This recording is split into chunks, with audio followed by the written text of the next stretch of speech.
All my life, I've been conflicted, feeling like I've been torn apart, forced to be part of two worlds that are so different from each other, yet also so alike.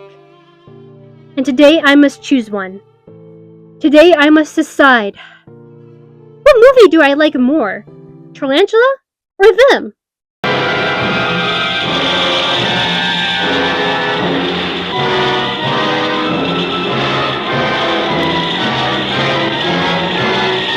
So hideous, there is no word to describe them. Today on Pop Cult, we're pitting two giants of 50s sci-fi against each other. Warner Brothers' Them and Universal's Tarantula. They both helped kick off the whole nuclear monster phase of this era, and they're one of the most famous and most referenced. Them has been rightfully referenced in the Fallout series, with 3 having a mission called Those, where you defend a town against giant rat ants. And of course, in New Vegas, rat ants make an appearance that you defeat against. And of course, Tarantula was name-dropped in Rocky Horror Picture Show. I knew Leo G. Carroll was over a barrel when Tarantula took to the hills.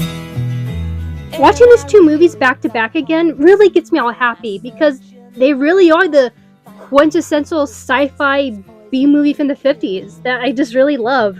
There's a lot of lab scenes, doing field work, working with the military. There's a pretty scientist girl who ends up being the love interest, of course. And of course, there's a man-made monster that's just really scary. And not to mention the desert setting, which I also love, being from the Southwest.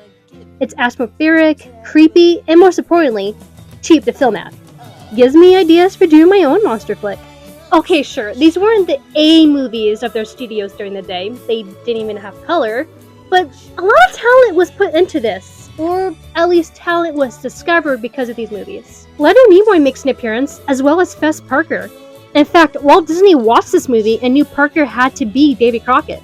To find out why that was a good idea, make sure you watch my video on the hero. And of course, Marshal Matt Dillon himself, James Arness, plays a major character here. He got that role because John Wayne also saw this movie and he recommended he should play the famous lawman.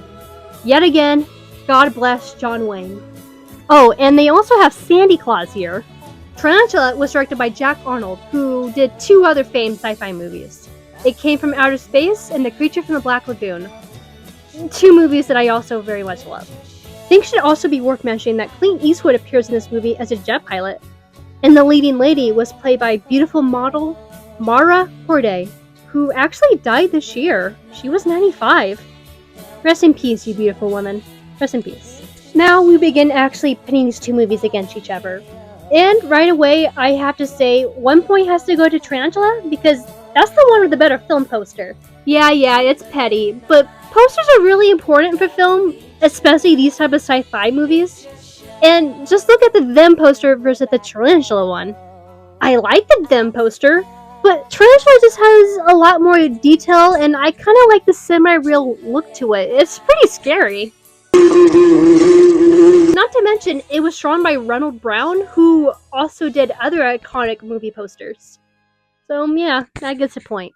And with that being said, the movie that gets the point for being scarier is Tarantula. I mentioned before I live in the Southwest, Arizona to be exact, and we have pretty dangerous spiders here.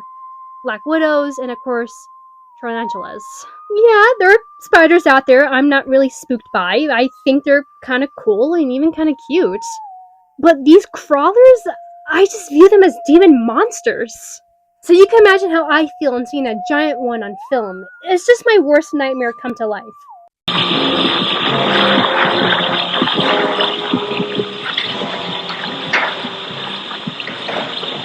I hate how they walk.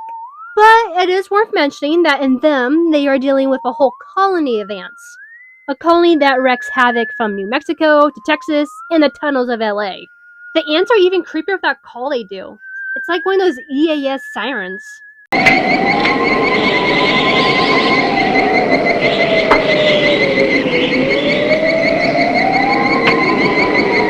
It's not really explored in the movie, but I think it's implied is the reason why that little girl was in her catatonic state. And when she's broken out of it, she screams in terror of the ants, just showing how dangerous they are. Them!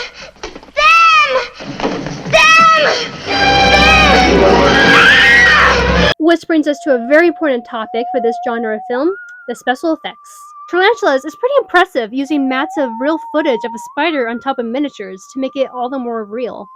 It takes a lot of creative filmmaking to make this convincing, and they succeed. But in them, they were machines that were puppeteered. I like both techniques, but I have to get the point of them. The machines they made are really nicely detailed, and it just gives more charm to a movie like this. Now it's time to talk about the actual engaging plots of these two movies. Tarantula's plot revolves around an escaped spider from a scientist's lab home who has been experimenting on larger animals for the food crisis? Kind of different from other 50s sci-fi movies. They usually involve more statements on nuclear weapons. Radioactive isotopes are involved, but they don't do any commentary or anything else like that you expect. However, them takes it way farther, with the ant colony being mutated from Project Trinity. The film even ends with a pretty foreboding line on the consequences of this new age. Nobody knows, Robert. When man entered the atomic age, he opened a door into a new world. What we'll eventually find in that new world, nobody can predict. Move over, Oppenheimer. This is the real summer blockbuster that offers engaging commentary on the bomb.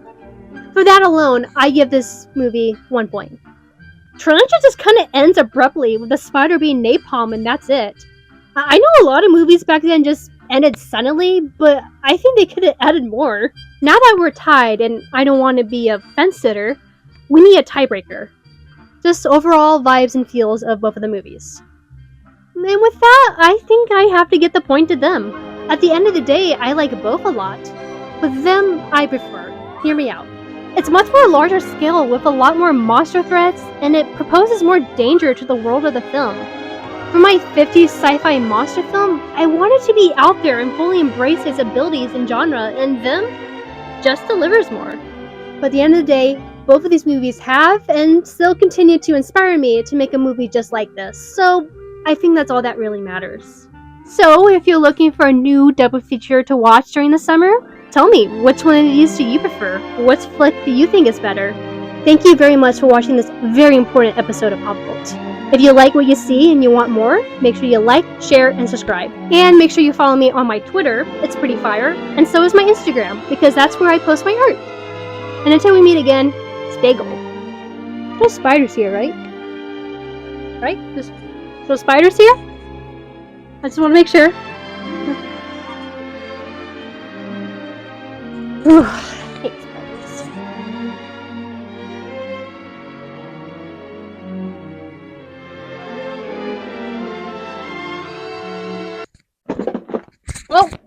Oh boy. Okay, right, no, my Pac-Man. Okay, Pac, you go here. Up, you go here.